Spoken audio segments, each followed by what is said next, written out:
Hello everyone, पाक institute के इस यूट्यूब चैनल पे आपका दोबारा से स्वागत है। मैं मानिश आपके लिए आज दोबारा से एक अमेजिंग सा लेक्चर ले आया हूँ। जैसे आपको पहले पता है कि हमने लेक्चर 1 डिस्कस किया था एमसीक्यू पे, जनरल साइंस पे, तो आज हम लेक्चर 2 डिस्कस कर रहे हैं। थोड़े और एक्स्ट्रा एमसीक्यूज हम आज डिस्कस करेंगे। लेक्चर स्टार्ट करने से पहले मैं आपको बता दूँ कि रिपब्लिक डे का दोबारा से हम ऑफ़र हमने एक्सटेंड कर दिया है, जिसमें आपको दोबारा से 299 का ये कोर्स मिलेगा। तो आपको पता है कुछ बच्चे बोल रहे थे कि हम कोर्स नहीं बाय कर पाए हैं, पेमेंट फेल होगी, आपने दोबारा से बढ़ा दिया है। तो खाली आज 25 और कल 26 इन 2 तारीख को ही ये कोर्स आपको 299 में मिलेगा। तो जो लोग इसको बाय करना चाहते हैं वो कर सकते हैं, और जिनको नहीं पता कि बाय इसको कैसे करना है तो मैं आपको बता दूं। ये देखो, ग्रेट रिपब्लिक डे सेल आई है 25 और 26 जैन को, कि आपको ये कोर्स 299 में मिलेगा। तो जिनको नहीं पता कैसे बाय करते हैं मैं आपको बता देता हूँ। सबसे पहले आपको जाना है, यहाँ पे अपना क्रोम खोलो या फिर गूगल पे जाओ, टाइप करो sparkinstitute.in और क्लिक कर दो। आपको ये वेबसाइट खुल जाएगी। जैसी वेबसाइट खुलेगी तो आपको यहाँ पे ऑनलाइन क्लासेस में जाना है। ऑनलाइन क्लासेस में जाने के बाद आप देखोगे यहाँ पे फीमेल सुपरवाइजर का कोर्स है। आपने वहाँ यहाँ पे जाके व्यू डिटेल्स पे देखना।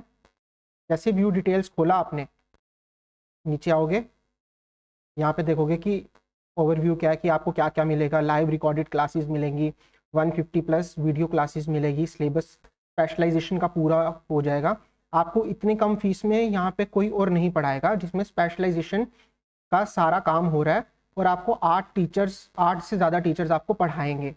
तो खुद सोच लो कि आपको क्या क्वालिटी कंटेंट मिलेगा। तो यहाँ पे फ्री डेमो देख लीजिए कि जैसे यहाँ पे जेंडर इनइक्वालिटी एंड इशूज़ है, ये मैंने ही पढ़ाया। सोसाइटी अमन सर ने पढ़ाया, पॉवर्टी एंड अनएम्प्लॉयमेंट नाजुक मैम ने पढ़ाया।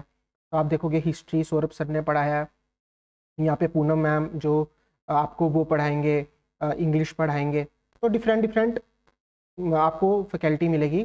आप देखोगे यहाँ पे जाके क्लासेस जो लाइव, अगर आप लाइव नहीं भी लगा पाओगे तो आपको रिकॉर्डेड वे में मिल जाएगी। वैसे कोशिश करना लाइव ही लगाओ। ये देखो स्पेशलाइजेशन, आप देखोगे कि हमारा स्पेशलाइजेशन में यूनिट 4 पूरा कंप्लीट हो चुका है। सॉरी, यूनिट 4 स्टार्ट हो गया, यूनिट 2 कंप्लीट हो चुका है हमारा स्पेशलाइजेशन में। तो आप देखोगे कि आपको एक ही जगह सब कुछ मिल रहा है। आप देखो जेके जीके में जम्मू एंड कश्मीर के करंट अफेयर्स मिल रहे हैं आपको। देखो लेक्चर 1 डाल दिया, लेक्चर 2 भी डाल दिया। तो अभी तक तो हमने दिसंबर तक के सारे करंट अफेयर्स कंप्लीट कर दिए हैं। आप देखो इंग्लिश के लेक्चर्स आ गए हैं, यहाँ पे मैथ्स के लेक्चर्स मिल जाएंगे, रीजनिंग के लेक्चर्स मिल जाएंगे। जनरल साइंस अभी एक लेक्चर आया है और स्लोली इसको हम आगे और भी डालेंगे। वैसे कंप्यूटर के भी आपको लेक्चर्स मिलेंगे, तो सब मिलेगा। पीडीएफ्स देख सकते हो आप, यहाँ पे हमने पीडीएफ्स अपलोड कर दिए जो हमने पढ़ाया उसके लिए। टेस्ट सीरीज कुछ टाइम में अपलोड हो जाएंगी। तो एक ही जगह आपको सब कुछ मिलेगा। तो आपने जैसे ये देख लिया, अगर जिसको बाय करना है यहाँ पे करो सब्सक्राइब नाउ। सब्सक्राइब नाउ करते ही आप देखोगे यहाँ पे इसका ओरिजिनल प्राइस है 4,999। आप स्पार्क 95% पे क्लिक करोगे, कोर्स कितना हो जाएगा 299। सब्सक्राइब नाउ पे क्लिक करोगे, यहाँ पे आपने अपना ऑप्शन, अपने सारे कुछ अपनी डिटेल्स डालनी है और इसको सबमिट करोगे तो आपको ये पेमेंट पे लेके जाएगा और आपने वहाँ से जाके पेमेंट कर देनी है। ठीक है, मैं एक बार दोबारा से बोल दूँ, आपको 299 पे 95% ऑफ मिलेगा। क्या पता इसके बाद ये ऑफ़र आए ना आए, क्योंकि आप ही रिक्वेस्ट करते हो तो हम इतना नीचे तक प्राइस को लेके जाते हैं। तो क्या पता ये ना हो कि बाद में इतना नीचे आए ना, तो अगर जिसने लेना तो वो ले सकते हैं। ठीक है, अब आगे आपका ज़्यादा टाइम वेस्ट ना करते हुए हम स्टार्ट करते हैं। ठीक है, हम स्टार्ट करते हैं। पहला क्वेश्चन नंबर 1, ये पुराने पेपर्स हम डिस्कस कर रहे हैं, तो पुराने पेपर से ही मैंने ये स्क्रीनशॉट उठाए हैं। ठीक है, which of the following is incorrect statement from the following. 4 statements हैं। सबसे पहले देखो, एक बायोगैस, गोबर गैस, बायोमास। इसका सही आंसर है जो इनकरेक्ट है उसमें है the main constitute of biogas is ethane.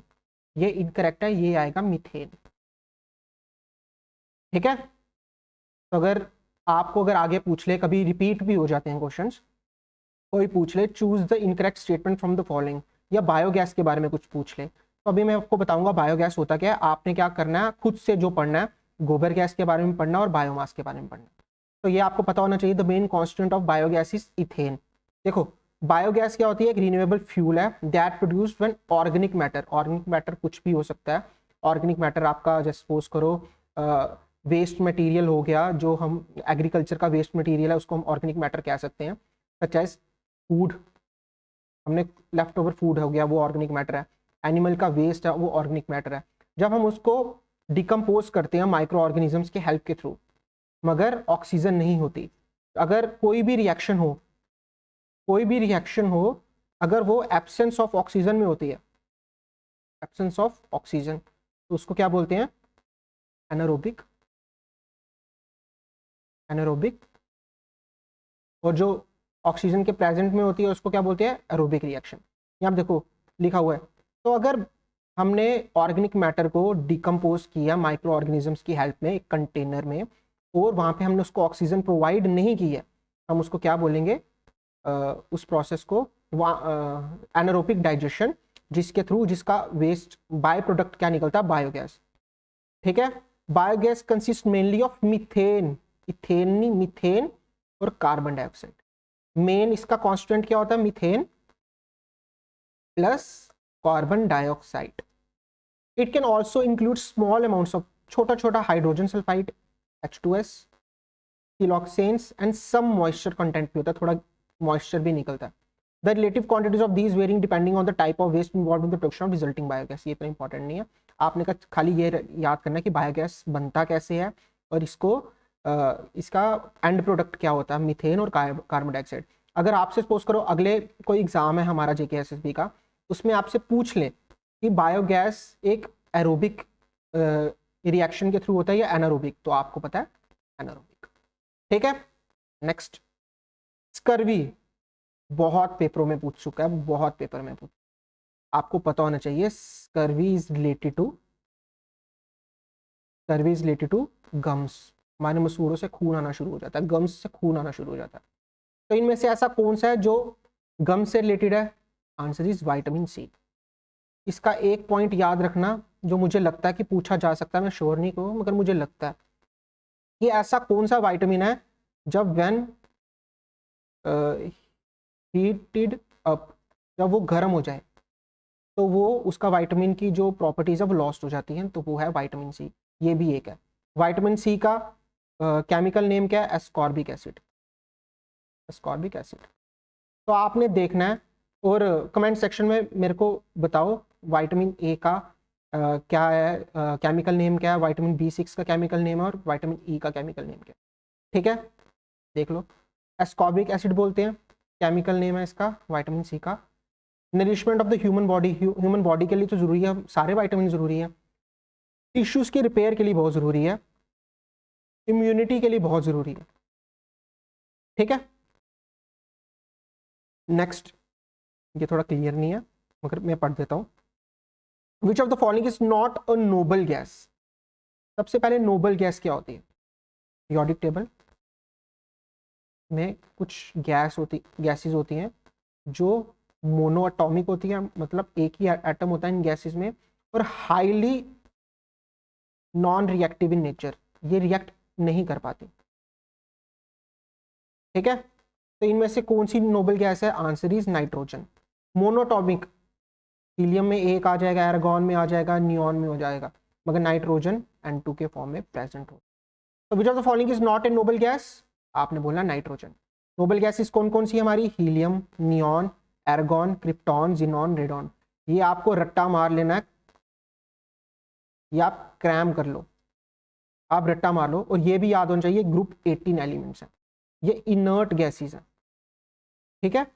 Nobel gases are also called inert gases. The inert nature of noble gases due to stable electronic configuration they possess. जब हम ये साइंस पढ़ेंगे इसमें तो हम इसको डिटेल में पढ़ेंगे। ठीक है। सबसे ज़्यादा अनरिएक्टिव है, उसके बाद मोनोटॉमिक है, कलरलेस, ऑर्डरलेस, ना इसका कोई कलर है ना इसकी कोई स्मेल है। The melting and boiling point of gases is very close to each other, ना हाई अगर किसी सपोज करो किसी का 10 मेल्टिंग पॉइंट है तो बॉइलिंग पॉइंट उसका 9 हो सकता है, इस हिसाब से नोबल गैसेस होती है। ठीक है। Next, which of the following processes helps the transportation of minerals from soil to all the parts of the plants? देखो, जब एक प्लांट होता है एक प्लांट होता है, अगर सपोज करो उसने रूट से मिनरल्स को एब्जॉर्ब करना है, रूट से मिनरल्स को एब्जॉर्ब करना है, तो वो वाटर भी एब्जॉर्ब करेगा, मिनरल भी एब्जॉर्ब करेगा, वाटर भी एब्जॉर्ब करेगा, मिनरल भी एब्जॉर्ब करेगा। तो उस प्रोसेस को जो रूट से वो लेकर जाता है बाकी डिफरेंट डिफरेंट जगहों पे एक प्लांट, उसको हम प्रोसेस को क्या बोलते हैं, ट्रांसपायरेशन। ट्रांसपायरेशन रूट्स में भी होती है, ट्रांसपायरेशन लीव्स पे भी होती है। अगर लीव्स से अगर वो पानी लेके जा रहा है डिफरेंट डिफरेंट, जैसे उसको स्टेम्स में जा रहा है या बाकी जगहों पे लेके जा रहा है, उसको फिर हम ट्रांसलोकेशन भी बोलते हैं। ठीक है, देख लो यहाँ पे, transpiration process which plants leaves the water inside it in the form of moisture और वाटर वेपर। ठीक है, root consumes some amount of water, root consumes some amount of water from the soil and rest evaporates in the atmosphere। जो roots है, यहां से देखो, यहां से जा रहा है प्लांट, पानी भी जा रहा है, मिनरल भी जा रहा है, ये एब्जॉर्ब कर रहा है और डिफरेंट डिफरेंट जगहों पे भेजा। ठीक है, देखो plant stems small pores on leaves and flowers evaporate the water into the atmosphere. ठीक है, which of the following waves required the medium to travel. Medium चाहिए कोई, देखो पहले समझ लो, वेव दो तरीके की होती है, मैकेनिकल, नॉन। जो मैकेनिकल वेव्स होती हैं उनको हमें कोई मीडियम चाहिए होता है रिक्वायर जाने के लिए। मीडियम मतलब हमें हमें रास्ता चाहिए, कुछ ऐसा प्रेजेंस हो हवा में जिसके थ्रू वेव्स ट्रांसफर कर सके। नॉन मैकेनिकल में कोई मीडियम की जरूरत नहीं पड़ती, वेव ऐसे भी ट्रांसफर कर सकती है। ठीक है, तो मीडियम अब जिन जिन को रिक्वायर होता है उसकी सबसे बड़ी एग्जांपल है साउंड वेव। आपने बचपन में सुना होगा, sound can not travel through vacuum. Vacuum मतलब जहाँ पे कोई हवा नहीं होती और साउंड वहां से नहीं जा सकती, वैक्यूम। और जो जिनको मीडियम नहीं रिक्वायर्ड है उसकी क्या एग्जांपल है, लाइट वेव्स। लाइट वेव्स बोल सकते हो, एक्सरे वेव्स बोल सकते हो, माइक्रोवेव बोल सकते हो। अब इन्होंने बोला है waves require a medium to travel, एक मीडियम चाहिए। अब मैंने बोला मैकेनिकल वेव्स होती हैं जिनको मीडियम चाहिए होता है, उसकी सबसे बड़ी एग्जांपल है साउंड वेव, तो answer should be next. Mechanical waves are the waves which require medium for their propagation, they can not travel through vacuum, जैसे साउंड वेव है, आप पढ़ लेना। The unit of measurement used to express the thickness of ozone layer. Ozone layer क्या होती है, O3 formula हमारे stratosphere में पाई जाती है। स्ट्रेटोस्फेयर ये एक तरह की लेयर है जो हमारे एटमॉस्फेयर में, हमारे एटमॉस्फेयर को प्रोटेक्ट करती है। अब आपको पता है कि सूरज से डिफरेंट डिफरेंट किरणें, वेव्स आती हैं, लाइट रेज आती हैं, उनमें से एक बहुत खतरनाक रे है जिसको यूवी रेज बोलते हैं। तो उससे हमें कौन प्रोटेक्ट करता है, ओजोन लेयर। ठीक है, तो अब हमें पता करना है, जैसे हम पिछले दिनों बोला था अंटार्कटिका आर्कटिक में ओजोन लेयर कम में होल हो गया, ओजोन में होल हो गया। तो हमें कैसे पता चला होल हो गया, डॉप्सन यूनिट।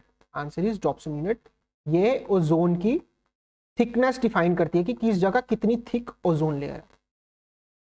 ठीक है, तो हमें पता होना चाहिए कि कौन क्या करता है। आपने मेरे को क्या कमेंट सेक्शन में बोला, न्यूटन मीटर किसका, कौन क्या मेजर करता है, डेसिबल यूनिट किसका है। डेसिबल में आपको बता दूं साउंड वेव्स के लिए होता है, साउंड के लिए मेजरमेंट के लिए होता है।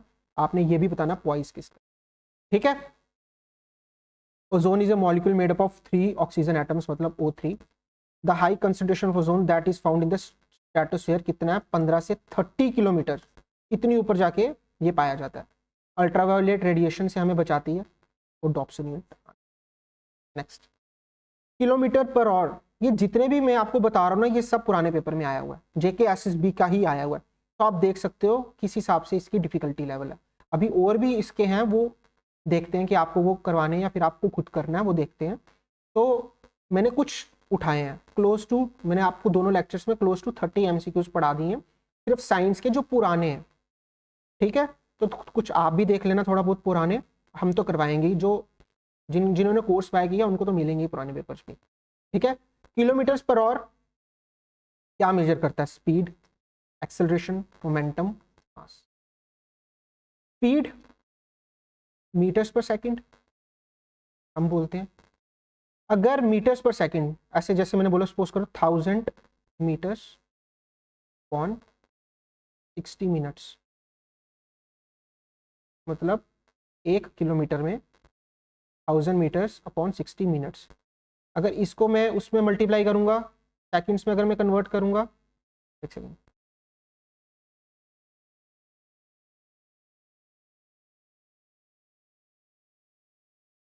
अगर मैं इसको सेकंड्स में चेंज करूंगा 60 इंटू 30 तो कितना हुआ 1000 अपॉन 1800 मीटर्स पर सेकेंड, मतलब 5.2। ठीक है, तो आप देख लो मीटर्स पर सेकंड आ गया ना। तो स्पीड को हम किस में मेजर करते हैं, मीटर्स पर सेकंड। आपने देखना कि कमेंट सेक्शन में बताओ एक्सेलरेशन का क्या एसआई यूनिट होता है, मोमेंटम का और मास का, तीनों के एसआई यूनिट आपने मेरे को कमेंट सेक्शन में लिख के बताने हैं। ठीक है, next, which of the following substance can exist as solid, liquid and gas. तीनों तरीके से कौन सी हमारी एग्जिस्ट की जाती है, इनमें से कौन है कि कैम्फर, जिसको हम कपूर बोलते हैं घर में, वो व्हाइट कलर का छोटा सा होता है, क्या वो तीनों फॉर्म में एग्जिस्ट करता है? क्या वुड तीनों फॉर्म में एग्जिस्ट करता है? Sir no. Nitrogen, liquid nitrogen होता है, गैस में भी होता है, क्या सॉलिड होता है? आप चेक करके बताना मुझे। आंसर इसका वाटर। वाटर क्या तीनों चीजों में पाया जाता है, तीनों स्टेट्स में? Answer is yes. The combustion of fossil fuels at power plants is the main source of emission of which of the following gases? Fossil fuels मतलब जो पॉल्यूशन फैलाते हैं, जो लिमिटेड है नेचर में, फॉसिल फ्यूल। और fossil fuel हम non renewable energy के अंडर भी लिखते हैं। तो बताओ मुझे, फॉसिल फ्यूल क्या इमिट करने से सबको पता है ग्लोबल वार्मिंग हो रही है, ग्लोबल वार्मिंग हो रही है। ग्लोबल वार्मिंग का मेन कारण क्या है? कार्बन डाइऑक्साइड है। बट जब इन्होंने क्या लिखा हुआ है, main source of emission power plants में, तो इसका क्या आंसर है? ये मुझे पता है, आपको नहीं पता होगा, सल्फर डाइऑक्साइड इसका आंसर। ठीक है, सल्फर डाइऑक्साइड उन्होंने बोला मेन सोर्स ऑफ एमिशन, सबसे ज्यादा ये एमिट करता है और कुछ क्वांटिटी में नाइट्रस ऑक्साइड भी करता है। ठीक है, मगर mostly sulphur dioxide. Next, a waste treatment technology which includes the combustion of waste for recovering energy is called, मतलब हमने वेस्ट को एनर्जी में चेंज करना है, तो इनमें से क्या आंसर होना चाहिए? Incineration answer. आपने रिडक्शन पढ़ना है, ऑक्सीडेशन पढ़ना है, स्वेल्टरिंग पढ़ना है, इसका आंसर है इंसिनरेशन।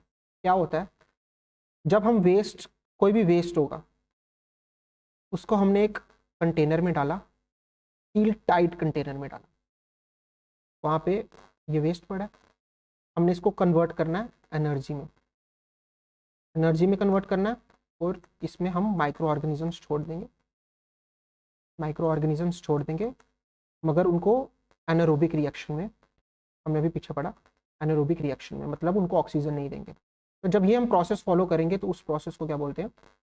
इंसिनरेशन टेक्नोलॉजी बोलते हैं। ठीक है, incineration is the destruction of something specially waste material by burning, burn करना उनको। क्या बर्निंग? हम उनको बर्न करेंगे, process that involves a combustion of organic substances contained in waste materials. Incineration of waste material converts waste into ash, ash में change करेगा, flue gas में change करेगा और हीट। ठीक है, which structural modification of oxygen is in the air pollutant in the lower atmosphere but beneficial in the upper atmosphere? सबसे बड़ा pollution जो काफी लोगों को नहीं पता है, ओजोन। ओजोन अगर अपर स्ट्रेटोस्फेयर में है, पर आप सबको पता, अभी मैंने पढ़ाया पीछे, अपर स्ट्रेटोस्फेयर में ओजोन पाया जाता है। क्या हमने क्या बोला था, इस क्या मेजर करते हैं, कौन करता है इसको? Dobson unit, Dobson unit. But जब ओजोन हमारे ग्राउंड लेवल पे आ जाता है, हमारे एटमॉस्फेयर में आ जाता है, जो हम इनहेल करते हैं, जहाँ पे ऑक्सीजन सब कुछ प्रेजेंस होती है, वहाँ पे एज ए पॉल्यूशन काम करता है, पॉल्यूटेंट काम करता है। क्या होता है? ऑक्सीजन होती है। ऑक्सीजन क्या फॉर्मूला है? O2।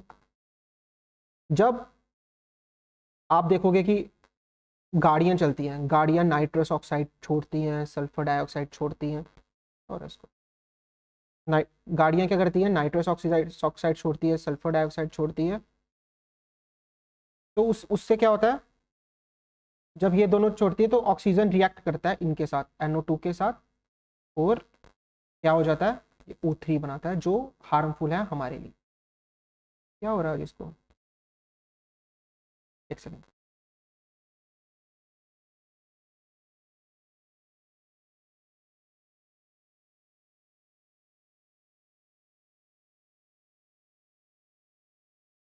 चलो नेक्स्ट करते हैं, ठीक है। ओजोन लेयर ये पूरा पढ़ लेना आप, ये मैंने डिटेल में बता दिया आपको, ये पढ़ना आपने। 97 to 99% of the harmful ultraviolet radiation ये छोड़ता है, ये मतलब कि ये एब्जॉर्ब कर लेता है। सबसे कारण क्या ओजोन डिप्लीशन का? क्लोरीन, ब्रोमीन, फ्लोरीन, ठीक है। इनको ओजोन डिप्लीटिंग सब्सटेंसेस भी बोलते हैं। क्या बोलते हैं? Ozone depleting substances. और ऐसा कौन सा इंटरनेशनल कन्वेंशन है जो ओजोन डिप्लीटिंग सब्सटेंसेस के लिए बना हुआ है? Montreal protocol.